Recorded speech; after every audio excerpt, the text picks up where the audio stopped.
안녕하세요. 네, 콜라보 GS 1회차 수업 시작하겠습니다. 네, 오늘 비가 많이 오는데 이제 감기 좀 조심하셨으면 좋겠고 컨디션 관리 이제 잘 하셔야 돼요. 이제 시험이 곧 얼마 안 남았잖아요. 이제 5, 6, 7월까지 해서 3개월 좀 안 남았는데 이 남은 기간 동안 컨디션 관리 잘해야 되지만 그래도 최선을 다해서 달리셔야 됩니다. 제가 지금까지 보았을 때 이 기간 동안 어떻게 하냐에 따라서 결과가 좀 많이 바뀌신 분들을 직접 봤었거든요. 그래서 남은 기간 동안 좀 불안하시더라도 최선을 다해 달리기만 하면 좋은 결과 있을 거라고 저는 확신을 합니다. 저도 여러분과 마찬가지로 최선을 다해서 최신 판례 분석이나 학계에서 논의되고 있던 내용들 중에서 출제가 될 만한 것들을 좀 분류를 하고 있거든요. 그래서 그런 부분들은 이제 저만 믿고 따라오시면 제가 다 제공하도록 하겠습니다. 오늘 아마 문제 포함해가지고 이제 콜라보 GS 같은 경우에는 좀 많이 어렵게 느껴지실 거예요. 근데 그 어려운 게 난이도가 높아서 어렵다기보다는 좀 생소해서 어렵게 와닿았을 거예요. 왜냐하면 여러분이 보시는 교재 출판일 이후에 선고된 최신 판례들 그리고 그 이후에 논의되었던 이제 논점들 뿐만 아니라 교재에 있더라도 그 대법원 판례에서 다뤄진 게 아니라 그 학업심에서 쟁점이 되었던 것들 중에 중요한 것들을 출제하다 보니까 아마 좀 처음 봐서 많이 어렵게 느껴졌을 겁니다. 그래서 복습을 하실 때 보면 내가 이걸 왜 이렇게 어렵게 느껴졌었지라고 아마 생각하실 거예요. 그래서 복습이 정말 중요한 이제 수업이 될 거고 뿐만 아니라 이거 커리큘럼이 좀 다른 GS와 다르게 8회 수업을 2달에 걸쳐서 진행을 하잖아요. 그러다 보면 종강이 6월 말이 될 텐데 7월에 복습을 하려고 미뤄두게 되면 바로 시험이 코앞에 다가옵니다. 그렇게 되면 시간도 지나가지고 내용이 기억이 안 나고 시험도 임박하니까 머리가 갑자기 화해져가지고 자기 걸로 소화가 안 된 채로 시험장에 갈 수 있거든요.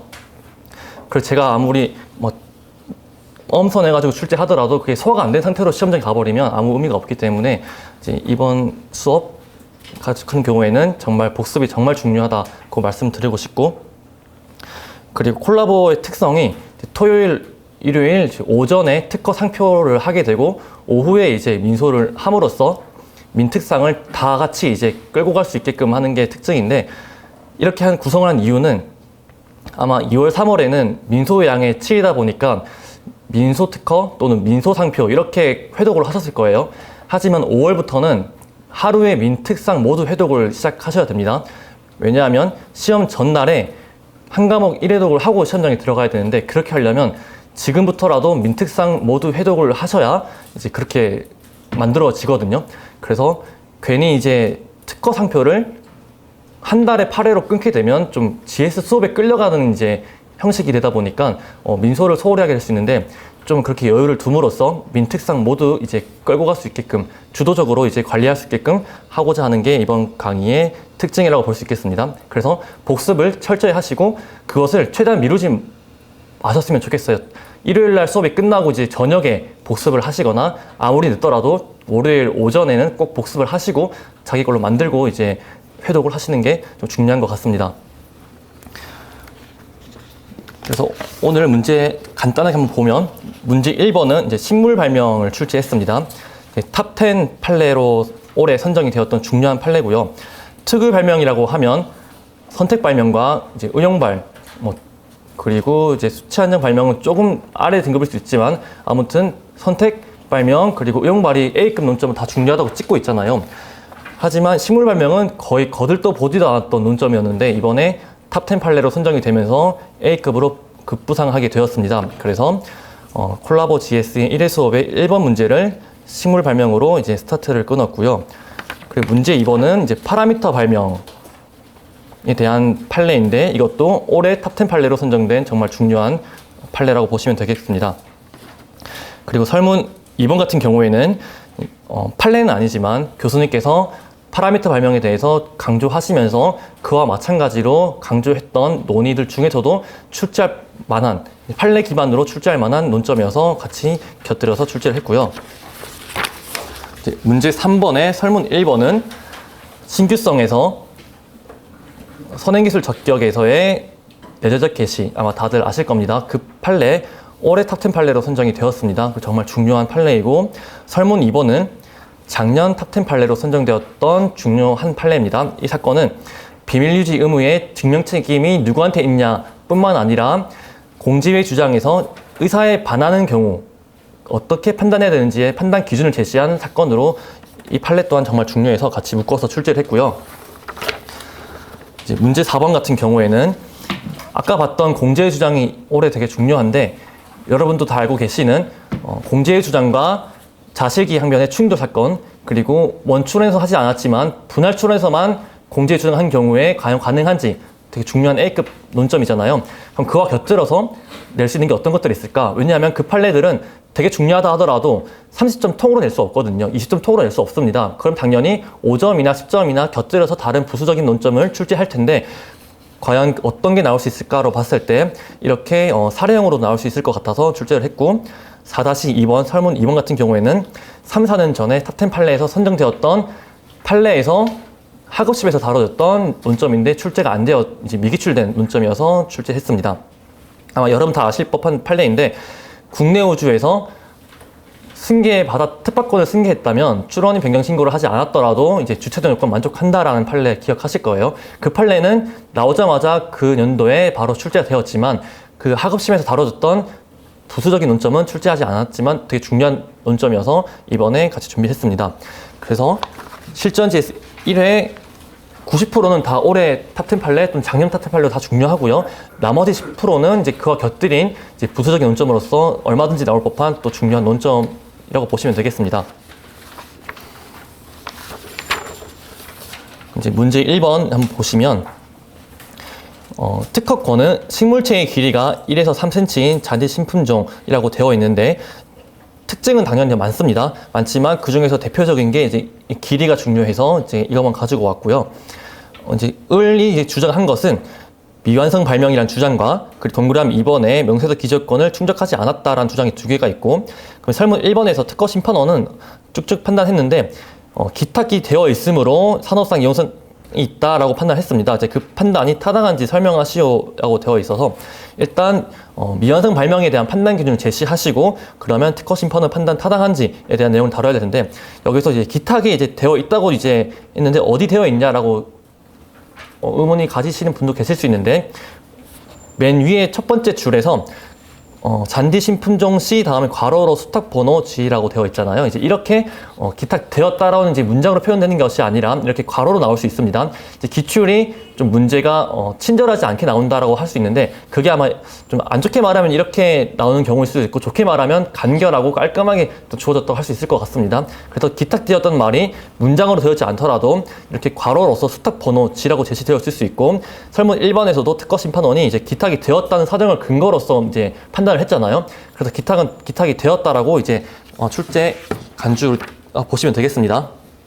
답지를 보시면 일단 완성된 발명, 이제 판단 기준 이제 그리고 뒷명 책임, 흠결시 취급 이렇게 일반 내용 바르시면 되는데 좀 중요한 것은 이제 첫 번째 서목차의 의미에서 반복 실시할 수 있고 기효 달가예라고 이제 판단 기준을 완화한 판례가 있습니다. 그래서 기술적 효과의 달성 가능성을 예상할 수 있을 정도로라고 해서 종래 판례와 다르게 좀 기준을 완화시켰다. 이 부분을 좀 키워드니까 좀 강조해서 작성을 하셔야 되고요. 그럼 그 다음으로 이제 갑식물 발명이 과연 완성되었는지에 대해서 시행령 2조 1항이 중요합니다. 그래서 법조문 변기하시고 그 다음 발명의 완성과 기탁과의 관계로서 이제 기탁이 왜 중요하냐? 극미의 세계에 존재하는 미생물의 현실적 존재를 확인하여 발명의 완성을 담보하는 목적이 있다라고 해서 기탁이 되어 있으면 이제 발명의 완성을 좀 이제 보는 식으로 판례가 하고 있다라고 보시면 되겠습니다. 사안 포섭하실 때 기탁이 했다고 했는데 그것은 스타폰을 통해서 알 수 있고 그러면 갑은 기술적 효과의 달성 가능성을 예상할 수 있다. 따라서 갑식물 발명은 완성된 발명이다 라고 이제 마무리 지으시면 되겠습니다. 그래서 설문 1번은 어려운 내용은 아닙니다. 하지만 기탁에 대한 논점이 아마 좀 생소할 것 같아요. 교재에서 아마 회독하실 때 A급 논점만 읽다 보니까 기탁 부분, 미생물 부분은 막 건너뛰고 읽으실 텐데 이제 식물 발명과 함께 기탁 내용이 좀 중요하니까 어디까지 외워야 되냐라고 하면 뭐 끝도 없겠지만 그래도 지금 답안지에 나와 있는 시행령 2조 1항 이 조문 꼭 기억하시길 바라고 발명의 완성과 기탁과의 관계 이 판례도 좀 암기하시고 가셨으면 좋겠습니다. 그리고 설문 2번 보시면 두 번째 문단에서 갑은 동그라미 1번 주장을 했고 그 다음에 동그라미 2번 주장을 했습니다. 그래서 문제에서는 각 주장의 타당성과 함께 42조 3항 1호 무효사유가 존재하는지 설명하시오라고 해서 15점이니까 5점, 5점, 5점으로 해서 논점은 3개입니다. 그래서 각 주장과 함께니까 각 주장이 2개죠. 그럼 그 주장이 논점 각각 될 것이고 마지막으로 42조 3항 1호 무효사유가 존재하는지가 마지막 논점이 되겠습니다. 실제 사건에서는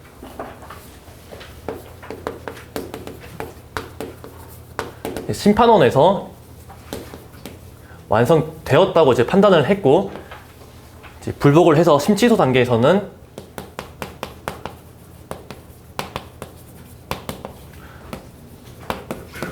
완성 여부에 대해서는 판단을 이제 안 하고 실시 가능 요건인 기재 불비만 이제 판단을 해서 불비다라고 이제 판단을 했죠. 그래서 결론으로 나온 것은 기재 불비 여부에 대해만 결론이 나왔지 발명의 완성 여부에 대해서는 특허법원에서는 이제 판단하지 않았습니다. 그래서 과연 발명이 완성되었냐라고 좀 고민을 할 수 있는데 옛날에는 발명의 완성과 기재 불비, 실시 가능 요건을 거의 동일시한 취급이 있었어요. 그래서 여러분들이 알고 계시는 의용발 같은 경우에 구체적으로 기재해야만 발명의 완성과 동시에 기재 요건을 충족하였다, 만족하였다라는 판례 기억나실 겁니다. 하지만 그 이후에 나왔던 발명의 완성에 대한 판단 기준을 완화시켰던 판례, 아까 봤던 기교 달가의 판례 있죠? 그렇게 완화시켰고 그리고 그 이후에 그와 발맞추어서 의용발 판례에서 발명의 완성이라는 표현을 삭제하고 구체적으로 기재해야만 명세서 기재 요건을 만족하였다라고 판례가 발명의 완성과 기재 요건을 좀 구분하려는 시도가 지금 이루어지고 있습니다. 그래서 기재 불비와 발명의 완성을 동일시 해가지고 기재 불비라고 해서 발명이 완성이 아니다라고 할 것은 아니고 심판원 단계에서도 발명이 완성이라고 또 판단을 해줬기 때문에 얼마든지 발명이 완성되었다라고 이제 설문 1번에서 답을 내려도 되고요. 그 다음에 설문 2번에서는 발명이 완성이 되었다 하더라도 기재 불비가 아니다라고 굳이 갈 필요는 없다. 이제 판단 기준을 지금 달리 하려고 판례가 이제 하고 있기 때문에 특허법원에서도 기재 불비만 판단하였지 발명의 완성 여부는 이제 다루지 않았다 이렇게 보시면 되겠습니다. 그래서 제가 보충 자료로 나눠줬던 판례를 보시면 특허법원 판례입니다. 특허법원 제5-1부 적혀있는 판례인데 여기서 이제 페이지 이쪽 보시면 이제 청구 범위에 A항에 식물체의 길이가 나와 있고 엽초 길이가 나와 있고 등등 여러 특징이 많은데 다른 것보다는 식물체의 길이가 중요해서 저는 한 가지만 가져왔습니다. 하지만 출제하시는 교수님께서 만약에 출제하실 때 이거 말고도 다른 여러 가지 사항들을 가지고 출제할 수 있거든요. 그래서 그런 부분들이 있더라도 별 차이가 없다. 너무 이것 때문에 당황할 필요는 없다고 생각하시면 되고 그리고 이제 6페이지에 보시면 밑에 박스가 있어요. 길이가 식물체 길이가 1에서 3cm 이게 왜 중요하냐 이제 처음에 좀 고민을 많이 드실 거예요. 그리고 그 효과에 대해서 교수님께서 문제에 표현을 안 할 수 있습니다. 반영을 안 할 수 있어요. 그래서 이걸 미리 좀 알고 가는 게 좋을 것 같아서 좀 같이 한번 보도록 하겠습니다. 신품종인 C는 잎의 녹색도가 높고 낮게 자라는 특성이 있어서 잔디 깎기를 할 필요 없다. 아마 이제 군대 다녀오신 분들은 뭐 제초한다고 엄청 고생 많이 하셨을 거예요. 근데 길이가 이제 낮게 자라기 때문에 깎을 필요가 없는 그런 효과가 있고 그런 효과 덕분에 뭐 개발지, 공원, 경기장, 골프장, 특히 골프 많이 치죠 요새. 그런 장에서 이렇게 관리할 필요가 없는 낮게 자라는 이 잔디를 제품을 납품할 수 있는 효과가 있다라고 해서 만약에 기출이 된다면 효과까지 안 나올 수 있어요. 그렇다 하더라도 이런 효과가 있구나라는 것을 기억을 하셨다가 답안지에 이제 활용하시면 되겠습니다. 그럼 어떻게 활용하시면 되냐면 답지를 이제 한번 보시면 답지 4페이지 보겠습니다. 4페이지에 판례가 있죠. 판례가 이제 물건 발명의 실시란 물건의 생산, 사용 등을 말하므로 이제 아마 이 판례 다 보셨을 거예요. 이건 일반 발명에서의 판례가 아니야 라고 생각이 들 수 있는데 최근 판례에서 이제 법원에서는 일반 발명과 특유 발명을 구분하지 않고 공통적으로 이제 법리를 적용시키려고 한다. 선택 발명 같은 경우에도 진보성 판단을 할 때 일반 발명의 진보성 법리가 그대로 적용된다고 해서 구분짓고 있지 않잖아요. 그래서 웬만하게 다른 특유 발명이 아닌 이상은 일반 발명의 범위가 적용된다라고 해서 실시 가능 요건도 물건 자체를 생산 사용을 할 수 있고 구체적인 실험 등으로 증명이 되어 있지 않더라도 통상의 기술자가 발명의 효과를 충분히 예측할 수 있다면 만족한다라는 판례 기억하시면 되겠습니다. 그리고 사안을 보시면 일단 갑이 청구한 것은 식물체의 길이가 1에서 3cm인 식물체인데 이것을 길러봤더니 현장 검증을 해봤더니 다 3cm를 초과하였다라고 나왔잖아요. 그래서 길러봤더니 그 물건 자체 1에서 3cm인 식물체 자체를 생산할 수 없었고 라고 해서 첫 번째 요건 자체부터가 위반이었습니다. 그리고 그렇게 되다 보니까 길이가 다 초과하다 보니까 이것을 단지 깎기를 할 필요가 없는 효과를 달성할 수가 없다. 길이가 엄청 길어지니까 깎아야겠죠. 그러다 보니까 또 이제 골프장, 축구장 이런 데 납품도 할 수 없다. 이런 식으로 효과도 통상기술자가 예측할 수 없다라고 이제 해서 두 번째 요건도 만족할 수 없습니다. 그래서 첫 번째 요건 같은 경우에는 아마 기존에 나와있던 사실관계로 포섭을 할 수 있겠지만 효과 같은 경우에는 문제에서 출제가 안 된다 하더라도 이런 부분을 기억해 뒀다가 두 번째 요건 포섭하실 때 활용하시면 되겠습니다. 그리고 3번 같은 경우에 이제 학설이 보시면 현실적 반복 가능설설과 이론적 반복 가능설설, 증식 가능설설, 그리고 카테고리 의존설 이렇게 있는데 학설은 그렇게 엄청 중요하지 않습니다. 엄청 이슈가 되었던 식물 발명에 대한 논점도 아니어서 이런 학설들이 있었나라고 생각할 수 있는데 이번에 탑10 판례에서 교수님께서 평석을 하시면서 이런 학설들을 제시하셨고 그 내용으로는 이제 제가 보충 자료로 나눠주었던 페이지를 보시면 이제 학설들이 나오는데 제 생각에는 이 학설 내용까지 다 쓰게 되면 분량이 엄청 길어져요. 그래서 점수 관리가 엄청 힘들 수 있습니다. 그래서 이때는 학설 이름만 제시하셔도 좀 충분히 가산점 받을 수 있다라고 생각이 듭니다. 그래서 근데 혹시나 공부하실 때 어떤 학설을 했는지 좀 궁금하실 수 있을까봐 이제 전 보충 자료로 이제 학설 내용 가져왔으니까 한번 참고하시면 될 것 같고요.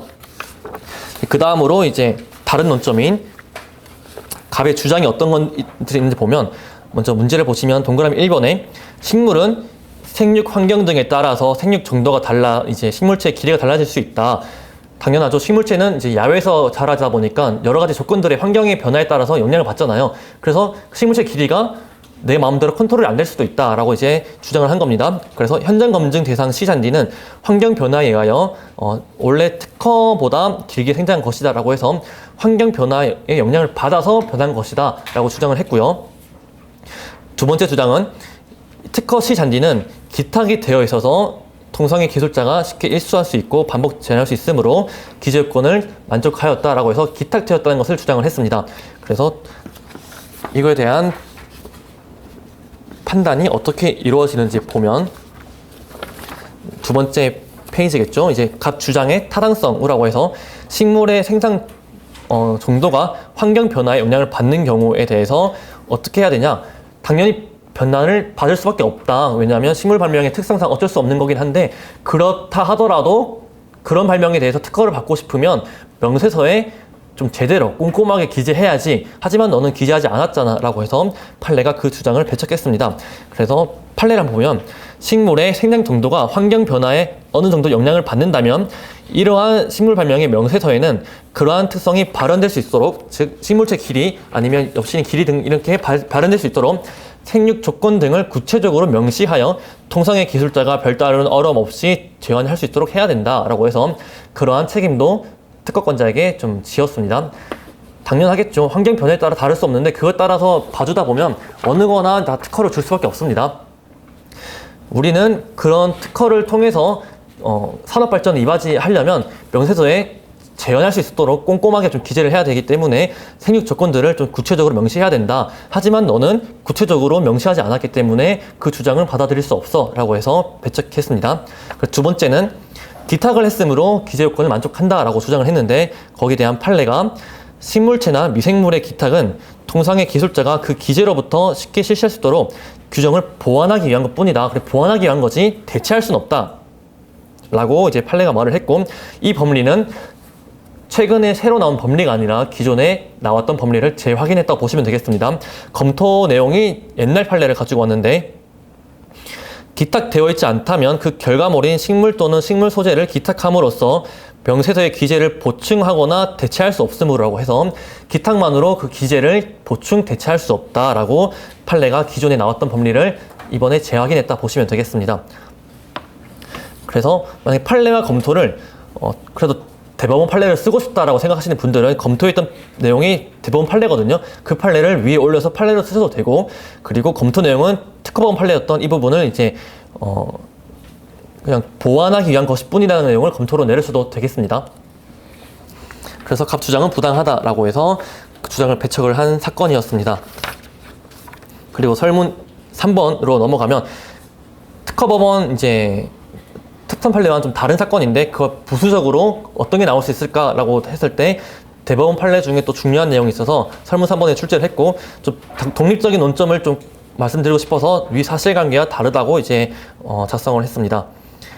그래서 신균주 M은 신규한 것으로 인정돼. 하지만 그것을 얻으려면 처음 출발 발명 모균주 이것을 얻을 수 있어야 되는데 그거에 대해서 설명에 기재가 안 되어 있고, 설사 이게 용이하게 입수된다 하더라도 그 어떻게 얻을 수 있는지 그 과정, 방법들이 기재가 안 되어 있는 경우 어떻게 될 것인지에 대한 사건이 있었습니다. 이것은 이제 판례만 알면 답을 내릴 수 있기 때문에 답지를 보면 판례에서는 구체적인 선발 방법이 기재가 안 되어 있으면 이런 미생물 돌연변이 생성 같은 경우에는 일반 화학 발명과는 달리 동일한 실시 방법으로 언제나 동일한 변이 경주를 얻을 수 없고, 또 설사 수많은 반복 실험을 한다면 당연히 이제 운빨로 하나 딱 걸리겠죠. 그렇게 동일한 변이주를 얻을 수 있다 하더라도 이는 실험자에게 과도한 부담을 지으므로 예를 들면 로또를 엄청 많이 사야 돼요. 근데 그러면 엄청 많이 투자를 해야 되잖아요. 그렇게 부담을 많이 지우는 거다라고 보시면 되겠습니다. 그와 같이 실시 가능한 확률이 대단히 적을 때에는 쉽게 실시할 수 있도록 게시되었다고 할 수 없다라고 해서 옛날 899 1080입니다. 엄청 옛날 판례입니다. 그래서 이 판례에 대해서 교수님께서 이제 논점을 설명하실 때 확률이 대단히 적은 경우에는 이제 판례가 어떻게 다뤘었는지에 대한 사건이었다라고 이제 설명을 하셔서 논점을 이제 기억을 하실 때는 확률이 대단히 적은 경우 기재요건 만족하는지 여부라고 이제 생각하시면 되겠습니다. 엄청 옛날 판례여가지고 지금 최근에 교수님께서는 다들 좀 비판하고 있습니다. 어떻게 비판하고 계시냐면 식물 발명의 특수성을 이제 고려하지 않은 판례다라고 이제 비판하시면서 일본 판례도 이제 곁들여서 설명하시더라고요. 일본 판례에서 어떻게 말했냐면 식물을 재현하는 것이 당업자에게 가능만 하면 족하지 그 확률이 높을 것을 필요로 하지 않는다라고 일본 판례에서 말한 적이 있습니다. 그래서 제가 이 내용을 이제 알려드린 이유는 일본 판례를 기억했다가 이렇게 문제가 나왔다면 일본 판례라고 이제 별도 목차화 시켜서 답안지 써라는 것이 아니라 일본 판례 이제 일본에 있는 이제 대법원 판사님들 똑똑하실 거 아니에요? 그분이 했던 논리 내용들을 나는 몰랐지만 알고 있어 라는 식으로 하기 위해서 일본 판례라는 표현 쓰지 마시고 이런 내용들을 활용하시면 되겠습니다. 그래도 저는 이제 여러분께 알려드릴 때 그 출처를 또 변기해야 좀 신뢰가 갈 것 같아서 이제 변기했는데 굳이 답안 쓰실 때는 일본 판례라는 표현까지 쓰실 필요는 없어요. 그래서 검토에는 이제 확률이 낮더라도 그 신품종, 특허를 받고자 하는 그게 이제 얻을 수만 있다면 그 당의 발명이 목적으로 하는 기술 효과를 내는 것이 가능하면 하기 때문에 비판 견해가 좀 타당하다고 생각된다라고 하시면 되고, 혹시나 답안 쓸 때 비판 견해 검토가 기억이 안 나, 한 판례만 기억나 이러시면 그냥 판례 타당하다 이렇게 가셔도 무방합니다. 그래서 이제 사안의 해결은 일단 판례를 따라갔습니다. 그래서 문제 1번에서는 이제 아마 기억해야 될 내용이 꽤 많을 거예요. 하지만 가장 중요한 명세서 기재요건 판단 법리는 일반 발명의 판단 법리와 다르지 않다, 동일하다 이렇게 보시면 되겠습니다. 네, 그리고 이제 문제 2번으로 넘어가면 파라미터 발명에 대한 내용인데, 제가 파라미터 발명이 이제 중요하다 보니까 어떤 케이스를 가지고 출제할까 고민을 많이 했어요. 그래서 당연히 탑10 판례로 선정된 판례를 가지고 케이스를 만들면 당연히 좀 수월할 수 있는데, 지금 보시면 이게 과연 탑10 판례라 과연 파라미터 발명일까라고 이제 아마 처음에 좀 당황하셨던 분이 꽤 계실 겁니다. 저도 이제 파라미터 발명 판례를 어떤 걸 출제할까 쭉 다루다가 어떻게 이게 파라미터 발명이지라고 생각했던 판례가 딱 이건 거예요. 그래서 이건 분명히 나뿐만 아니라 다른 분들도 많이 낚일 수 있겠다. 그리고 교수님께서 좀 약간 좀 이상하신 교수님 같은 경우에는 논점을 좀 숨기려고 일부러 이 사건을 낼 수도 있겠다. 아니면 이 사건이 아니더라도 파라미터라는 것을 명확히 안 주어주고 낼 수도 있겠다라고 싶어가지고 좀 파라미터 같지 않은 파라미터 발명을 좀 출제를 했습니다. 하지만 문제를 읽다 보면 파라미터라는 걸 좀 힌트를 드리려고 했습니다. 어떤 내용이냐면 설문 1번에 보시면 밑에서 1, 2, 3, 4, 5 다섯 번째 줄에 환산을 통해서 실질적으로 동일 여부 이렇게 표현이 있잖아요. 환산이라는 단어를 통해 가지고 이거는 파라미터 발명에서의 판례 표현인데 아마 떠올리실 거예요. 그래서 이런 식으로 문제를 통해서 이제 파라미터 발명을 또 논점을 추출할 수 있다라고 이제 생각하시면 되겠습니다. 그래서 이제 파라미터 같은 경우에는 어떤 파라미터인지 보면 위에서 1, 2, 3, 4 네 번째 줄 가운데부터 코팅의 두께 및 일정 거리에서의 두께 편차 범위를 한정. 이 부분이 이제 파라미터가 되겠습니다. 그래서 그 두께에 따라서 그 거리에 따른 또 두께 편차가 어떻게 되는지 이 관계에 대한 설명이 특허 발명의 파라미터가 된다라고 보시면 되고, 이제 문제에서 이제 을이 주장한 것은 첫 번째 줄에 신규성, 진보성, 명세서 기재권 흠결을 가지고 무효심판 청구했으니까, 그리고 마지막 줄에 심판원 결과에 대해 설명을 하려고 했으면 당연히 신규성도 만족하건지 판단해야 되고 진보성, 명세서 기재권 다 판단해야겠죠. 점수도 15점이니까 논점은 5점, 5점, 5점으로 신규성과 진보성과 명세서 기재권 각각 4분포섭 하시면 되겠습니다. 그래서 이 문제 같은 경우에는 이제 되게 친절한 문제다라고 보시면 되겠습니다. 그래서 답지에 보시면 첫 번째로 신규성에 대한 이제 부정 여부 논점인데, 이제 의 취지, 그 다음에 해당 여부. 왜냐면 처음에 문제에서부터 파라미터 발명이라는 게 안 주어졌잖아요. 주어졌다면 당연히 이게 해당하는지 설명할 필요 없겠지만, 문제에서 파라미터 발명이라 명시적으로 안 나와 있기 때문에 특허 발명이 과연 파라미터 발명인지 아닌지부터 짚고 넘어가겠습니다. 그래서 해당 여부에 대해서 파라미터 발명이다 라고 이제 설명을 하고, 그 다음에 신규성 판단 기준 제시할 수 있겠습니다. 신규성에 대해서 판례를 보시면 세 번째 줄에 환산이 가능하여 환산한 결과 선행 발명과 동일하거나, 즉 이제 직접적으로 이제 환산했더니 이제 동일한 경우가 있을 수 있고, 그렇지 않더라도 그 실시의 형태, 실시예를 말하는 거라고 보시면 되겠습니다. 그 실시예가 선행 발명의 구체적인 실시 형태 또는 실시예라고 보시면 되고, 그 실시예가 동일한 경우에는 특별한 사정이 없는 한 기술적 표현만 달리 할 뿐, 이 판례 키워드도 기억나실 거예요. 방법 발명과 물건 발명을 동일성 판단할 때 표현 아마 기억나실 겁니다. 이렇게 물건 발명과 방법 발명처럼 카테고리가 다른 경우에도 동일성 판단할 수 있잖아요. 그것처럼 파라미터가 환산 방법이 다를 경우에도 발명이 동일할 수 있다. 왜냐하면 기술적인 표현만 달리하는 경우도 있을 수 있기 때문에 이런 경우에는 실질적 동일하다라고 하지만 이런 동일한 점이 증명이 되어야 한다라고 이제 판례가 말을 하고 있습니다. 그래서 사안포섭 이제 보시면 선행 발명 1과의 차이점이 이렇게 파라미터의 존재 여부죠. 하지만 그 코팅 두께, 일정 거리에서 두께 편차 범위 이런 것들을 문제에서 측정할 수 없다고 되어 있습니다. 그래서 환산을 통해서 특허 발명이 실질적으로 동일한지 알 수 없다라고 이제 아까 읽었던 문제 표현 활용해서 사안포섭 하시면 되겠습니다. 그래서 따라서 신규성 부정되지 않는다. 또는 여기다가 덧붙여가지고 동일하다고 알 수 없고, 실시 형태도 이제 구체적인 실시 형태가 동일하다고 또 볼 수 있는 사정이 없다까지도 곁들여도 되겠습니다. 그래서 신규성 이제 부정되지 않고, 그 다음에 진보성 부정 여부 이제 판례 보시면 파라미터 같은 경우에는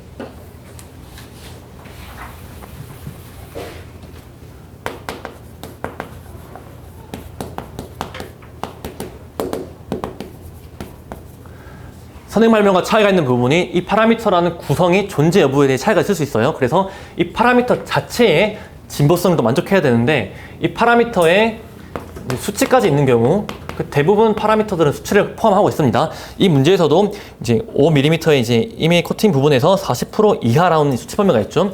그래서 일반적으로 파라미터에 수치 한정이 되어 있는 케이스들이 많아요. 그래서 이 파라미터 자체의 구성으로 보아서 진보성도 판단해야 되지만, 파라미터 자체의 구성이 진보성이 없더라도 수치 한정에서의 진보성이 인정되는 경우도 있다. 이럴 경우에는 이 수치 한정에서 적용시킬 법리는 수치 한정에서의 진보성 판단 기준을 적용시킬 수 있다라고 이제 생각하시면 되겠습니다. 그래서 판례도 보시면 일단 공지 발명과 파라미터에 의해 한정된 구성에만 차이가 있는 경우, 즉 이 파라미터가 차이가 있습니다.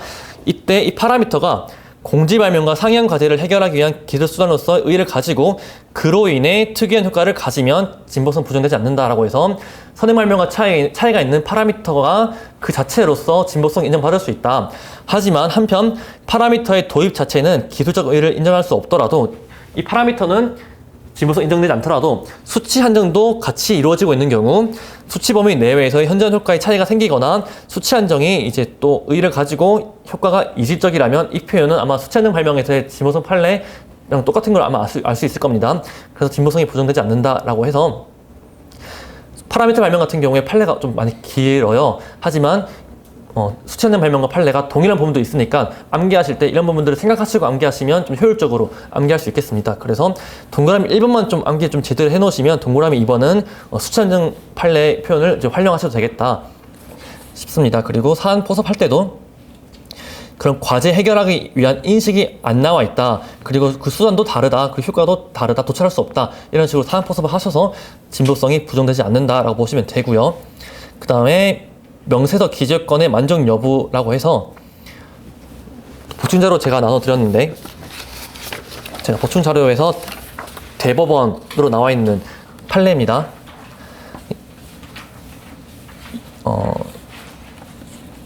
이 페이지에 보시면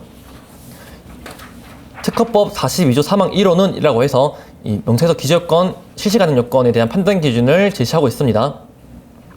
여기서 중간쯤에 보시면 물건 발명의 경우 발명의 실시란 이게 쭉쭉 가서 물건 자체를 생산하고 이를 사용할 수 있고 구체적인 실험 등으로 증명되어 있지 않더라도 통상의 기술자가 효과를 충분히 예측할 수 있다면 충족된다라고 판시를 했습니다. 그래서 아까 봤던 식물 발명에서의 기재요건과 다르지 않죠. 그래서 파라미터 발명 같은 경우에도 이렇게 일반 발명의 명세서 기재요건이 그대로 적용된다라고 보시면 되겠습니다. 하지만 이 판례 같은 경우 좀 더 구체적으로 설명을 드리면 기재요건에 대한 판례라기보다는 물건 발명에 대한 특성을 좀 강조한 판례라고 보시면 되겠습니다. 물건 발명의 기재요건에 만족하려면 그 물건 발명이기 때문에 물건이 그 자체로 생산 사용할 수 있고 라는 판례가 구체적인 요건을 제시한 거거든요. 그래서 만약에 이 사건을 가지고 출제를 한다면 당연히 이 사건이 보시면 그 다음에 복합 구조물이잖아요. 구조물, 이제 물건이기 때문에 이 판례를 쓰시면 되겠습니다. 물건 발명이어서. 하지만 저는 출제를 할 때 물건 발명을 그대로 출제하면 좀 재미가 없잖아요. 그래서 방법 발명으로 좀 바꿔서 출제를 했거든요. 그럴 경우에는 이 판례를 그대로 적용시킬 수 없다. 그럼 어떤 판례를 써야 될까라고 한다면 답지를 보시면 답지에 제법 발명의 실시 가능 요건 판단 기준이라고 해서 제법 발명의 실시는 당연히 물건의 생산이 아니죠. 그냥 그 발명의 사용 등의 의무라고 이제 판례가 이제 바꿔서 이제 표현을 했지만 표현은 이제 거의 똑같다고 보시면 되겠습니다. 그래서 청구 범위의 특정된 방법, 정체의 사용 등에 관하여 그 효과를 명확하게 이해하고 용이하게 제할 수 있을 정도의 기재가 없는 경우에 기재 불비이다라고 판례가 말을 했습니다. 아마 이 판례가 이제 그대로 쓸 수 있을까라 생각한다면 당연히 물건 발명의 경우에는 당연히 이 판례를 쓸 수 없고 판례에서 나왔던 판례를 쓰시는 게 맞겠죠. 그래서 이 방법이 이 발명이 방법 발명인지 물건 발명인지에 따라서 좀 구분을 하셔가지고 이제 판례를 적용시켜야겠고 세 번째에서 이 판례에서는 또 파라미터 발명에 대해서 또 별도로 판례를 설치했더라고요. 그래서 판례를 보시면 그 새로운 파라미터의 의미, 측정 방법 등을 포함한 발명 전체의 구성 및 효과를 정확하게 이해할 수 있고 동시에 지원할 수 있어야 한다라고 해서 특허법원 판례에서는 제법 발명의 실시 가능 요건 판례를 설치하고 그 다음에 연속으로 이어가지고 파라미터 발명에 대한 실시 가능 요건을 또 판례에 설치했는데 아마 대법원에서 이제 이 판례가 이제 또 불복이 되어서 올라갔다면 방법 발명에 대한 이 판례와 파라미터 발명이 구분지어서 판례가 설치하기보다는 또 합쳐가지고 이제 총으로 아마 설치하지 않을까 싶습니다. 그래도 하지만 지금 대법원이 아직 안 나왔기 때문에 만약에 방법 발명으로 파라미터 발명이 나온다면 이렇게 판례를 쓰는 게 맞는 것 같고요. 근데 이걸 몰랐다면 당연히 그래도 탑10 판례인 이 물건 발명의 실시간 요건 이거라도 써야 좀 부분 점수를 받겠습니다. 그래서 사안을 보시면 이제 발명의 설명에 이제 일반적인 실시 조건에서의 그 실시 방법을 이용하여 그 조절하는 방법을 제시하고 있다고 이제 문제 표현의 첫 번째 문단에 나와 있습니다. 두 번째 줄 끝부터 이제 쭉 나와 있고요. 일반적인 방법으로도 이제 할 수 있고 또 제시가 되어 있으니까 당연히 이제 그 특허 방법을 이용할 수 있고 요건 첫 번째 요건 포섭을 하고 그 다음 두 번째 요건 효과 예측할 수 있다. 이것도 포섭하시면 되겠습니다. 그래서 기재 요건 만족한다라고 이제 설문 1번에서의 특허 심판의 결과 그럼 기각 심결까지 이제 마무리 지으시면 되겠습니다. 그래서 파라미터 발명도 좀 판례가 좀 길다 보니까 좀 암기하실 때 좀 많이 힘드실 것 같은데, 아까 말씀드렸던 그 숫자점 발명과의 그 관계성 염두에 두셔서 좀 효율적으로 하시면 좀 더 빠르게 될 것 같고요. 그리고 이제 제가 출제를 하지 않았지만 또 다투어졌던 논점이 하나 있는데, 그 판례 이제 다시 돌아와서 보시면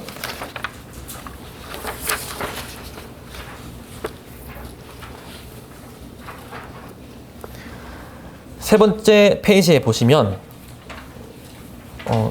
목차 나에서 밑에서 세 번째 줄, 네 번째 줄, 다섯 번째 줄부터 볼게요. 이 사건 특허 발명을 실시하기 위해 기재의 종류, 재질, 두께, 굴곡, 반경 등 응력에 영향을 미칠 수 있는 다른 모든 조건들까지 한정할 필요는 없고, 위와 같은 조건들의 변화에 따른 모든 효과의 기재까지 요구하지 않는다라고 또 이제 판례가 설치했습니다. 이게 왜 나왔냐면, 답지에 있는 박스 내용이 이제 특허보험 판례 내용인데, 이걸 보시면 목차는 이제 특정 조건과 관계없이 모든 조건에서 특허 발명이 추구하는 효과를 달성할 수 있어야 하는지 여부가 이제 논점이 된다 보시면 되겠습니다. 왜냐하면 하급심 특허법원 단계에서 이제 상대방이 이걸 주장을 했습니다. 그래서 특허법원에서는 명세서에는 발명의 효과에 영향을 미칠 수 있는 모든 조건에서 효과를 발휘할 수 있다는 점이 전부 기재되는 것은 아니다. 그럼 너무 가혹하죠? 특허권자에게. 그 발명의 효과를 가장 잘 보여줄 수 있는 대표적인 실시에를 기재하면 충분하다라고 이제 특허법원 단계에서 말을 했고, 대법원에서도 그것을 인정했습니다. 표현만 좀 살짝 달리한 것 뿐인데 논리는 동일한데, 이 내용을 아마 좀 출제한다면 좀 어려울 수 있는 논점일 것 같아서 저는 그냥 설명만으로 대체했는데, 만약에 이게 출제가 된다, 기출된다면 교수님께서 이런 부수적인 논점까지도 출제할 수 있을 것 같아서 이제 좀 박스로 좀 넣었습니다. 그리고 이제 설문 2번으로 넘어가면, 명세서 기재 요건과 관련해서 그런 측정 방법, 실시 조건에서 실시 방법도 이제 있어야 된다라고 이제 말을 했고, 실제적으로 이제 문제에서 보시면 위에서 세 번째 줄에도 그런 실시 방법을 이용하여 두께 편차 범위를 조절하는 방법을 제시하고 있다, 기재하고 있다, 이렇게 제시하고 있으니까 저희들이 실시 가능 요건도 만족한다고 도출했잖아요.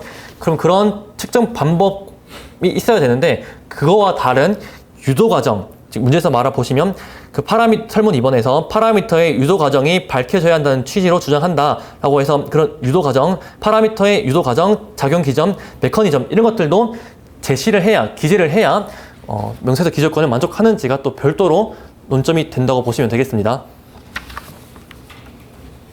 그래서 이제 답지를 보시면, 문제점 같은 경우에 특허권자가 제시하고 있는 이런 파라미터는 당연히 일반적으로 사용하지 않는 파라미터잖아요.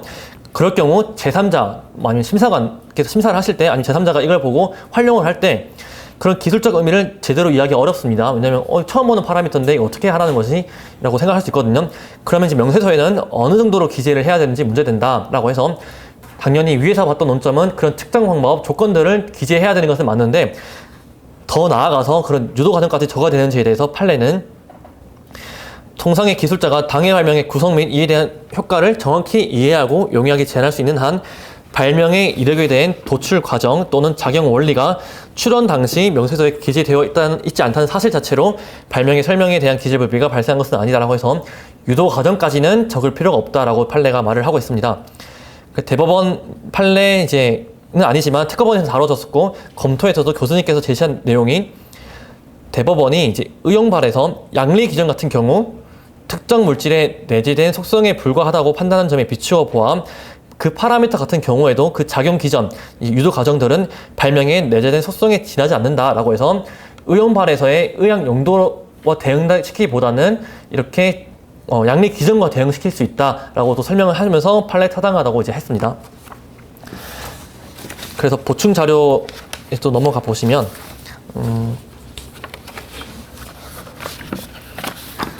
처음 페이지는 식물 발명에 대한 명세서 기재요건에 대한 내용이 드렸던 보충 자료입니다. 거기에 이제 다음 페이지에 보시면 이제 파라미터 발명의 실시 가능 요건 이제 구체적 사례들을 교수님께서 쭉 정리하신 적이 있었거든요. 그래서 파라미터 발명의 실시 가능 판단 기준 관련해서 판례들은 이제 소목차 2번 제 판례들 보면, 파라미터의 측정 방법, 조건, 기구 등과 관련하여 기재 불비로 판단한 판례들이 있다라고 해서, 박스를 보시면 측정하는 구체적인 조건 등을 기재가 없어서 기재 불비다. 두 번째 박스 보시면 측정 방법, 측정 방향들을 기재하지 않아서 실시가능 요건 위배다. 그리고 세 번째 박스도 부피, 벽의 온도의 특정 방법에 대한 기재가 없는 점에 따라서 측정 위치 방법에 대한 기재가 없어서 실시가능 요건 위반이다. 세 번째도 측정하는 부위 및 방법 이런 것들이 이제 기재가 안 돼 있어서 기재 요건 위반이라고 이제 판례가 말을 했습니다. 그래서 검토를 보시면 이렇게 그런 파라미터들을 일반적으로 사용되지 않는 파라미터보다 보니까 그 최소한으로 이제 어떤 파라미터인지 우리가 도출할 수 있게끔 기재를 해줘야 우리가 판단할 수 있잖아라는 측면에서 이런 파라미터들의 측정 방법들은 제시해야 된다라고 이제 하고 있지만, 그 다음 보시면 이런 파라미터들의 이제 유도 과정까지는 또 기재를 해야 되냐라고 해서 최근 판례죠. 이제 박스를 보시면 제가 밑주신 부분의 측정 기준의 방법이 통상의 기술자가 실시 가능한 정도로 기재되어 있는지 기준으로 판단할 것이지 라고 해서 아까 봤던 측정 기준, 측정 방법은 당연히 기재가 되어 있어야 되지만 그 파라미터의 유도 과정을 게시하였는지 여부와는 직접적 관련이 없다라고 판시하였습니다. 그래서 문제를 푸실 때 이런 유도 과정과 측정 방법, 측정 조건을 이제 구분하셔가지고 암기하셔야겠습니다. 그래서 여러분들 아마 보시는 교재에 이런 부분들이 좀 디테일하게 표현이 안 됐을 것 같은데, 판례에서는 이제 법원에서는 구분해서 판시하고 있다. 이것들은 최근 판례뿐만 아니라 기존 판례도 계속 구분해서 판시하겠다는 것들을 좀 염두해 두셔야겠습니다. 그래서 이제 설문 1번에서의 명시적 기재 요건은 실시 방법 조건들에 대한 내용을 가지고 답안 작성하시면 되고, 설문 2번은 그것보다 더 확장된 이제 더 다른 의미의 유도 과정도 기재가 되어야 되는지에 대한 내용으로 보시면 되겠습니다. 그래서 문제 2번은 이제 이렇게 마무리를 하고 이제 문제 3번으로 넘어가겠습니다.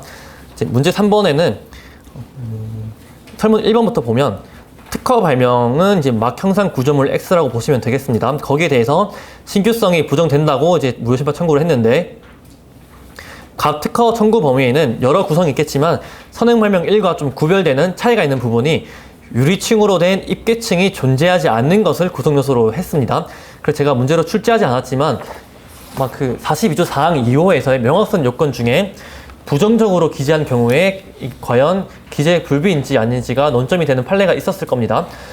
원칙적으로는 이제 소극적 요건으로 기재한 경우에는 원칙적으로는 기재 불비라고 보지만 발명의 설명들을 참작해가지고 명확하다면 42조 사항 2호 위반이 아니다라는 판례가 있는데, 여기다가 좀 곁들여서 출제한다면 그 부분도 아마 출제할 수 있을 것 같습니다.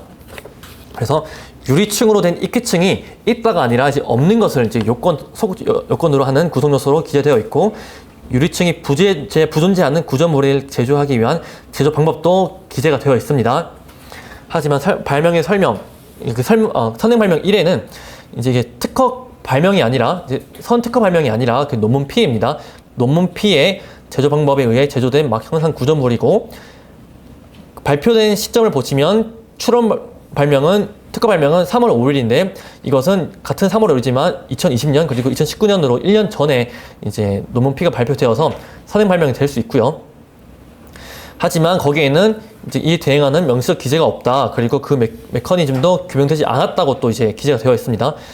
그리고 이것은 물건으로 이제 공지된 물건 발명이 아니라 논문 피해이기 때문에 이것은 공지된 물건 자체가 아니라 공지된 문헌이다 라는 점에서 좀 주의를 해야 된다고 보시면 되겠고요. 그 다음으로 이제 논문 Q 같은 경우에는 선행 발명 1과 동일한 방식으로 이제 막 형상 구조물에 가는 것인데, 발표된 시점이 2021년으로 특허 발명의 출원 이후이기 때문에 이 논문 Q는 그 자체로 선행 발명이 될 수 없다라는 점을 좀 주의하셔야 됩니다. 그리고 선행 발명의 일의 한 실시 예에 따른 막 형상 구조물에 대한 촬영 사진을 이제 게시하였습니다. 그래서 논문 Q에는 이제 어떻게 보면 논문 Q의 후속 논문이라 보시면 되겠습니다. 그리고 그 촬영 사진을 게시하였고, 그 사진 보면 유리층이 존재하지 않는 점을 알 수 있었다라고 이제 논문 Q로 이제 어떻게 보면 증거로서 활용을 할 수 있겠다라고 생각하시면 되겠습니다. 그러나 선행 발명 1의 기재된 제조 방법에 따랐을 때는 필연적으로 유리층이 존재하지 않는 결과물에 도달할 것인지를 알 수 있는 자료는 없다. 왜냐하면 아까 봤던 논문 P 같은 경우에 이에 대응하는 명시적 기재가 없고 그 메커니즘은 규명되지 않았다라고 이제 했잖아요. 그렇기 때문에 선행 발명이 1회 기재된 제조법에 따랐을 땐 당연히 그 필연적으로 유리층이 존재하지 않는 구조물이 생길 거라고 이제 장담할 수 없겠죠. 이 경우에 갑과 을이 주장할 수 있는 사항에 대하여 설명하시오에서 15점이니까 논점은 3개입니다. 5점, 5점, 5점으로 해서 그러면 갑이 주장할 수 있는 사항 5점 하나의 논점이 될 것이고 을이 주장할 수 있는 사항으로 또 논점 1이 하나 되는데 그럼 다른 논점 또 어떤 게 될 것인가 라고 생각했을 때 그럼 신규성에 대한 일반론으로서 이제 증명책임 그리고 선행기술 적격의 내재적 개시에 대한 판례가 나오기 전에 나왔던 이제 선행기술 적격에 대한 판례가 선결론점으로 작성할 수 있겠습니다. 그래서 이제 답지를 보면 첫 번째 선결론점으로는 신규성 법리로 의취시 쓸 수 있고요. 그 다음에 그럼 간행물의 선행기술 적격으로 판례는 대비 발명은 이제 명확하게 표현된 것뿐만 아니라 명확하게 기술된 것뿐만 아니라 쭉쭉 가서 통상의 기술자가 기술 내용을 용이하게 파악할 수 있다면 선행 발명이 될 수 있다라고 해서 일반적으로 간행물의 선행기술 적격으로 하면 무조건 이 판례를 가지고 교수님께서 설명하셨습니다. 그래서 간행물에 대한 선행기술에 대한 논점이 나온다면 무조건 이 판례는 작성을 하셔야 되고요. 그 다음으로 증명책임 문제가 또 논점이 될 수 있습니다. 그래서 증명책임은 신규성 또는 진보성이 부정된다고 주장하는 당사자에게 있다. 그리고 그것은 증거에 의해 증명하는 것이 원칙이다. 라는 판례 제시할 수 있고 이 판례가 이제 어떻게 보면 선결이기 때문에 이렇게 통으로 쓰기가 너무 시간이 부족하다. 난 필속이 좀 느려가지고 좀 부담된다 싶으시면 방금 봤던 진보성이 부정된다고 주장하는 당사자에게 있다. 라고 이제 끊어서 써도 되겠습니다. 그 다음으로 이제 각 당사자가 주장할 수 있는 내용이 어떤 게 있냐 보면 첫 번째로 이제 을이 무효 심판을 청구하는 거잖아요. 그럼 을이 너 특허는 선행 발명에 게시가 되어 있어. 그런데 명시적으로 게시가 안 되어 있네. 그러면 내재적 게시가 되어 있어 라고 해서 너 특허는 신규성이 부정돼 라고 주장을 해야 되잖아요. 그래서 갑이 주장할 수 있는 사항으로는 내재적 게시가 논점이 되겠습니다.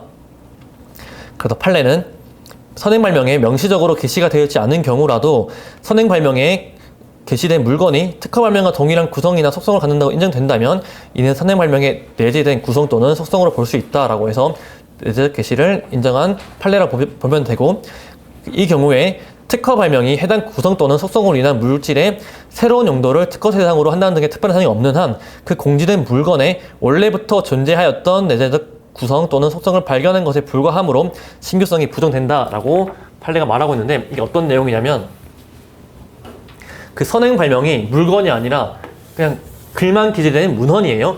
그리고 여기에 X라는 이제 물건을 명시적으로 기재가 안 되어 있지만 내재적으로 기재가 되어 있다라고 이제 주장합니다.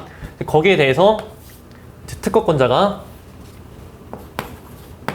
이제 X라는 물질을 추론을 했다고 보겠습니다. 했다면 여기에 대해서 X 물질을 갑이 추론할 때 내가 봤을 때도 이 선행 문헌에 X라는 게 명시적이진 아니지만 내재적으로 기재가 되어 있네. 그래서 X라는 물질이 공지가 되었다고 한다면 내 특허는 추론은 특허받을 수 없겠어 라고 생각을 해서 하지만 이 물건의 새로운 용도 예를 들면 X라는 게 의학 물질이라고 생각하겠습니다. 그럼 의학 물질의 새로운 용도가 공지가 안 되어 있고 또 특허 대상이 될 수 있겠다라고 생각이 들어서 추론할 때 X 물건을 추론하는 것이 아니라 의학 용도 발명으로서 추론한 겁니다. 이 용도에 특허성이 있다고 주장하는 거죠. 그럴 경우에는 선행 문헌에는 이 X라는 물질이 명시적 기재가 안 되어 있지만 내재적으로 게시가 되어 있다 하더라도 그 용도에 대한 알파는 아예 내재적 게시도 안 되어 있죠. 이렇게 특허 받겠다고 주장하는 부분이 물질이 아니라 내재적 게시되어 있다고 하는 물질이 아니라 용도에 이제 있는 경우에는 당연히 이때는 신규성이 인정이 되겠습니다. 하지만 여기에 이런 새로운 용도를 특허 대상으로 한다는 등의 특별한 사정이 없는 한 그럼 이제 특허를 받는다고 주장하는 부분은 이 물건 X 자체일 것이고 그러면 선행 문헌과 대비를 할 때 이 X라는 것은 내재적 게시가 되어 있네. 그러니까 신규성 부정돼. 동일하기 때문에 신규성 부정돼 라고 이제 할 수 있는 겁니다. 그래서 특허 대상이 이런 내재적 게시된 물질이 아니라 새로운 용도 등의 특허 대상으로 한다는 사정이 없는 경우 이렇게 특별한 사정이 있고 없고 차이가 있을 수 있다는 것을 좀 염두에 두기 위해서 판례가 이런 부분을 설치했고요. 그래서 그 다음에 이는 통상의 기술자가 추론 당시 그 구성이나 속성을 인식할 수 없었던 경우에도 마찬가지다라고 해서 통상의 기술자의 인식 가능성 불효설 입장이라고 보시면 되겠습니다. 또한 공지된 물건의 내재된 구성 또는 속성을 파악하기 위하여 출원일 이후 공지된 자료를 증거로 사용할 수 있다라고 이제 판례가 말을 했기 때문에 논문 Q도 출원 이후에 이제 발표가 되었지만 활용할 수 있다라고 이제 보시면 되겠습니다. 그래서 검토를 보시면 불특정인이 반포된 간행물에 게재된 내용을 알 수 있었던 단순한 가능성만으로는 부족하고 제3자가 발명의 내용을 알 수 있었던 상당한 개연성, 필연성이라도 보면 되겠습니다. 있었던 경우에 선행기술로 보는 것이 타당하다라고 해서 명시적으로 게시가 안 되어 있음에도 불구하고 게시가 되어 있어서 동일하다고 하려면 당연히 필연성을 가지고 있어야겠죠. 가능성만으로는 좀 부족합니다. 그래서 이제 사안포섭도 이제 논문 Q를 제출할 수 있고 논문 P의 특허 발명의 구성 중 유리층이 존재하지 않는다는 구성이 명시적으로 기재되지 않더라도 내재적 게시가 되어 있다고 주장할 수 있다. 내재적으로 게시가 되어 있으므로 발명이 동의함으로 신규성 부정돼라고 을은 주장할 수 있는 겁니다. 그거에 대해서 갑이 반박할 수 있는 사항으로는 이제 증명 정도입니다. 내재적 게시의 증명 정도로서 선행 발명에 게시된 물건이 특허 발명과 동일한 구성을 가질 수도 있다는 가능성 또는 개연성만으로는 부족하고 필연적으로 그 구성을 가진다는 점이 증명이 되어야 된다라고 해서 게시 증명 정도는 필연성을 이제 요구하고 있다라고 해서 선결 논점으로 저희가 이제 증명 책임 부분에서 신규성을 부정한 당사자가 있다라고 제시한 이유가 선결점 될 수 있는 이유가 또 여기에 있는 겁니다. 증명에 대한 내용이 나오기 때문에. 그 다음 내용으로는 이제 범주가 다른 발명의 동일성 판단 기준이라고 해서 좀 차이가 있는 게 기존에 알고 있는 발명의 범주가 다른 경우에도 발명의 동일성 판단할 수 있는지에 대해서 판단할 수 있다라고 했던 그 판례는 선행 발명이 문헌이 아니라 그냥 방법 발명 뭐 이렇게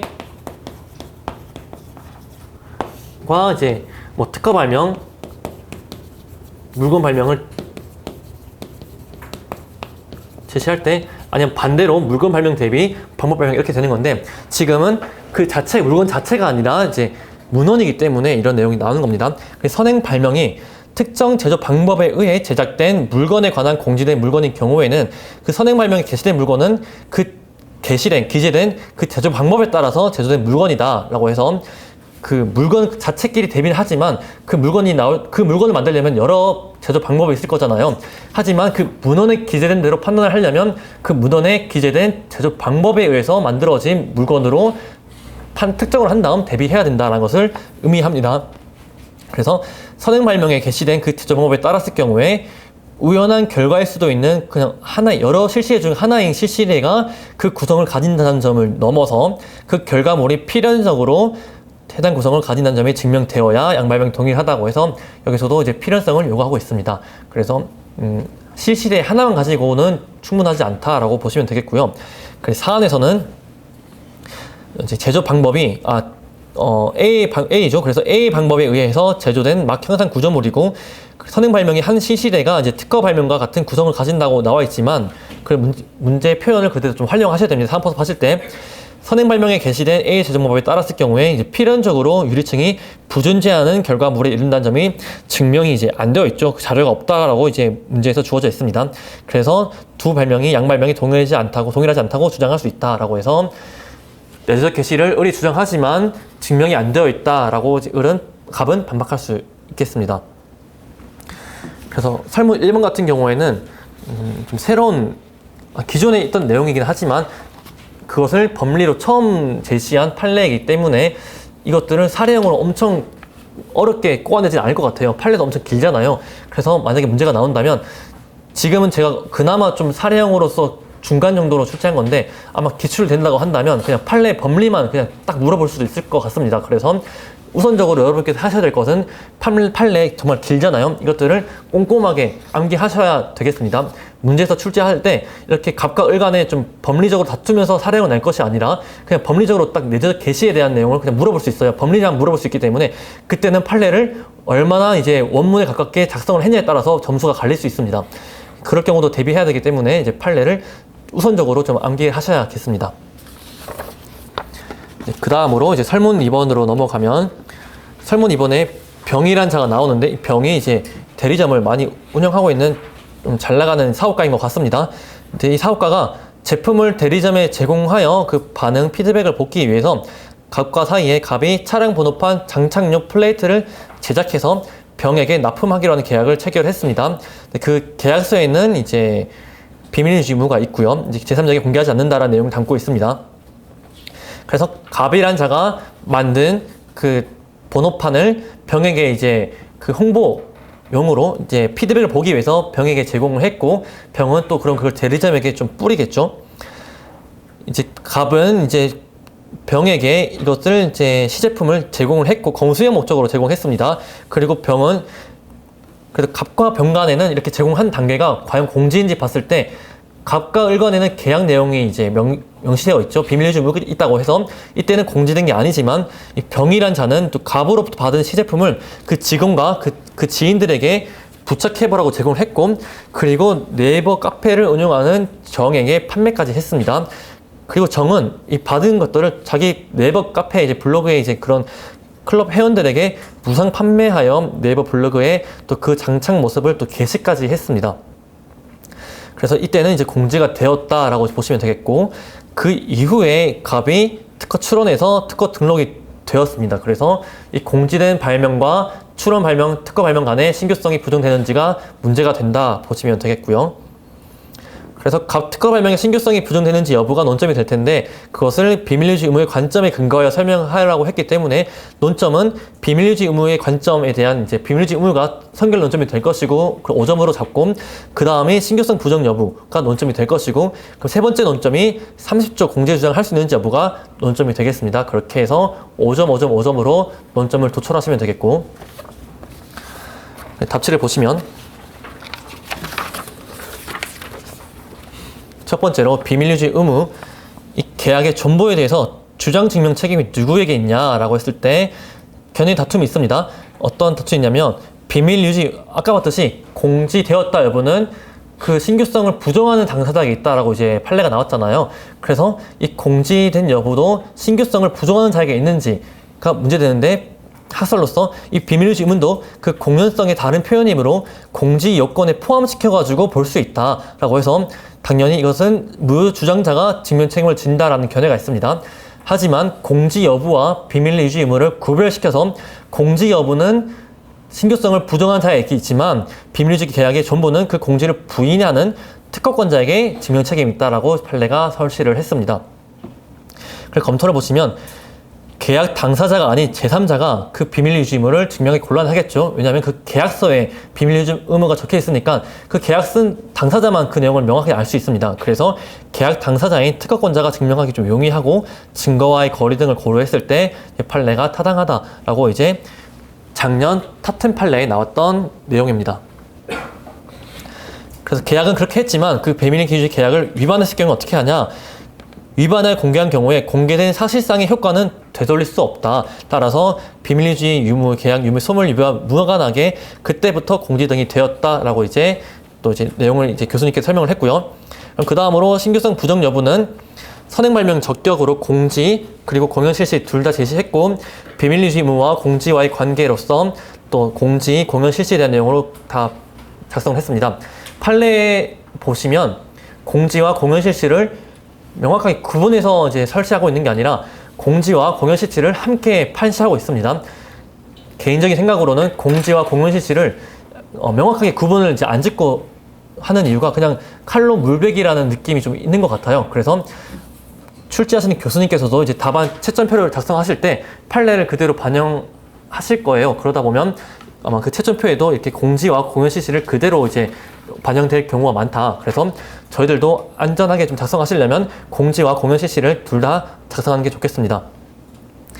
그리고 소설문 4목차에 유상 판매에 대한 내용도 나오는데, 이 내용을 이제 처음에 안 쓰려고 했는데, 혹시나 교수님께서 이제 제 문제도 보시면 설문 2번에서 정은 밑에서 1, 2, 3, 4, 5, 6, 7, 7번째 줄에 정은 병으로부터 매수한 제품을 클럽 회원들에게 무상 판매하라고 이제 적었습니다. 문제를 엄청 급하게 읽다 보면 그냥 판매라고 좀 대충 넘어갈 수도 있는데, 좀 꼼꼼하게 있는 분들은 판매가 이제 무상이냐 유상이냐 달라라고 생각을 하다 보면 약간 산으로 가게 돼서 이제 머리가 벙 칠 수 있거든요. 그렇게 될까봐 이제 그래도 좀 유상 판매와 이제 공제 관계 판례에서 언급했던 부분을 좀 가지고 왔습니다. 만약에 이제 여기서처럼 무상이냐 유상이냐 언급이 없다면 당연히 이 판례까지는 적을 필요가 없겠는데 혹시나 참고삼아 적었고요. 그리고 공지는 반드시 유상 판매에 의할 것이 아님을 의할 것임을 요하지 않는다라고 그냥 짧게 판례가 제시하고 넘어갔었습니다.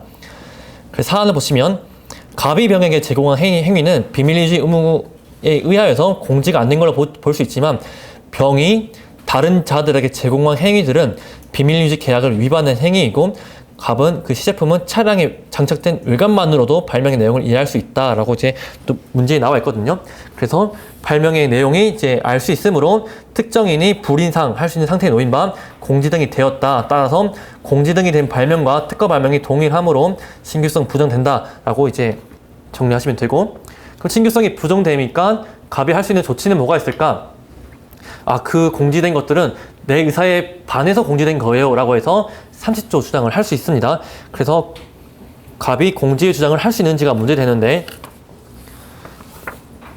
다음 장에 보시면 의사에 관한 공지 판단 기준으로서 특박권을 가진 자, 이제 특허권자 갑이 되겠죠. 이 발명 내용이 그 사용인 또는 대리인의 고의 또는 과실로 누설되거나 타인이 이를 도용함으로써 일반에 공표된 경우여야 한다라고 하고, 또 이거 증명 책임은 또 신규성을 주장하는 자가 또 이제 증명 책임을 간다라고 보시면 되겠습니다. 하지만 사안에서는 갑이 병에게 제공한 시제품은 처음에도 나왔듯이 그 시장의 반응을 보기 위해 사용될 것으로 인식할 수 있었겠죠. 이제 반응 피드백을 보려고 이제 했기 때문에, 그래서 갑은 이 시제품이 공지될 것임을 용인하였다고 볼 수 있다. 따라서 의사에 반한 공지가 아니므로 갑은 공지의 주장을 할 수 없다라고 이제 보시면 되겠습니다. 그리고 이제 의사에 반한 공지의 예로서 박스에 보시면 동그라미 1, 2가 있는데, 혹시나 이 케이스와 함께 부수적으로 다른 연결 문제로서 나온다고 한다면 이런 케이스를 가지고 활용해서 문제로 나올 수도 있어서 의사에 반한 케이스가 어떤 것들이 있는지 아마 이 박스를 참고하시면 될 것 같고요. 그 다음으로 이제 문제 4번으로 넘어가서 페이지 4쪽에 보시면 맨 위에 보면 CF라고도 참고 판례가 있는데, 특허 법원은 금형 등 특허 공유 계약서에 비밀 유지 의무에 관한 규정을 포함되어 있는데, 위 공유 계약에 해지된 사안, 즉 계약이 해지되었는데 그럼 그 계약서 안에 포함되어 있던 비밀 유지 의무는 어떻게 될 것인가가 문제된 사건이었습니다. 이것도 문제로 출제하면 좀 너무 과한 것 같아서 그냥 참고 삼아 좀 알아뒀으면 해서 갖고 왔고요. 그 당사자 사이에 공유 계약이 해지되었다고 하더라도 그 해지 즉시 그 안에 있는 그 계약서 안에 있는 내용인 비밀 유지 의무가 소멸되었다고 보기는 어렵다라고 판시를 했습니다. 그럼 결국에 계약은 해지되었는데 그 안에 있는 비밀 유지 의무는 언제 해지되었느냐, 그것까지는 이제 판례가 구체적으로 다루진 않았거든요. 하지만 그 계약 해지와 함께 바로 즉시 소멸되었다고 보기 어렵다는 내용 그냥 참고만 알고 계시면 될 것 같습니다. 그리고 문제 4번은 이제 갑이 출하는 발명은 A와 A-인데 A-는 괄호에 보시면 발명 A로부터 진보성이 부정된다라고 해서 좀 구성 차이는 신규성은 있지만 진보성이 좀 부정될 정도로 용이 도출할 수 있는 부분이다 보시면 되겠고요. 출원 Y에 대하여 특허 등록받을 수 있는지 설명하시오 라고 해서 여기서 국내 우주가 있죠. 이제 국내 우주를 해야 되는데, 국내 우주를 할 때 발명이 동일한 것만 판단 시점에 소급하잖아요. 그래서 발명 A 같은 경우에는 최명도에 기재된 발명이기 때문에 소급한다. 그래서 공지된 날로부터 1년 내이지만 발명 A-는 선출원 발명과 동일하지 않기 때문에 소급하지 않는다. 그래서 판단 시점이 후출원일로 하게 되고, 그렇게 되면 공지된 날로부터 1년 도과하기 때문에 발명 A-에 대해서는 공지의 주장 효과를 누릴 수 없다. 따라서 출원 일체의 원칙에 따라서 발명 A-가 특허받을 수 없기 때문에 그 출원 전체는 특허받을 수 없다라고 보시면 되고요. 설문 2번에서는 판례를 보시면